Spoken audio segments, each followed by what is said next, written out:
Plano. Wala na. Nakaligtas na. Dito, ilang minute. Tagal pa. Ito ang unang sakay ko sa eroplano.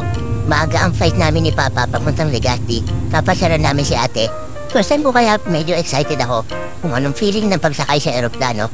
Dati nagkukwento lang siya sa akin kung ano ang feeling sa loob ng eroplano. Ngayon, ako na ang makaka-experience. Hindi malaking eroplano itong sinasakyan namin. Pan-domestic flight lang kasi siya. Propeller type siya.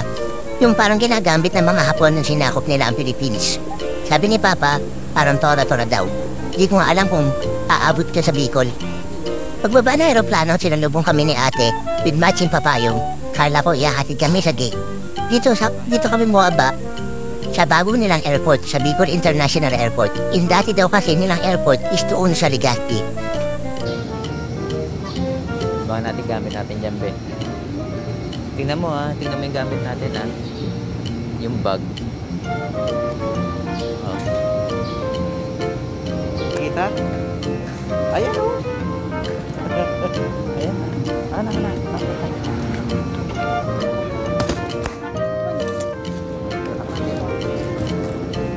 Wala kami sinayang na oras, dinala agad kami ni ate dito sa Kasagkag sa Waruwin, isa sa tourist spot dito sa Bicol.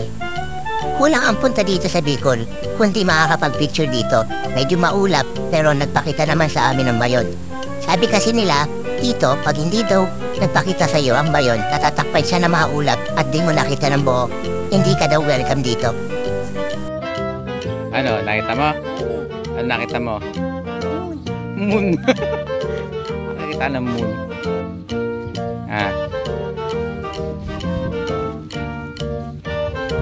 Ano nakasulat? Hello, Mayon.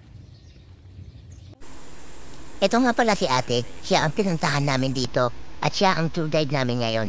Kaya alam, siya yung tour guide na ayaw magsalita, masyado mahihain. Igigod na lang daw namin yung mga nakikita namin.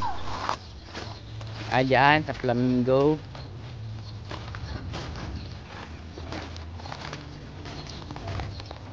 Nasa ba isda? Ah, doon. Hindi yata ba eh. Mamaya, dyan muna.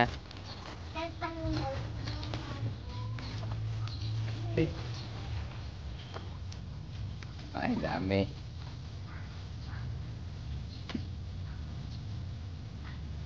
Ano ba kinakain nila, be? Candy? Ay, baka kainin mo yan. Di kinakain yan. Pagkain ng fish yan. Ah.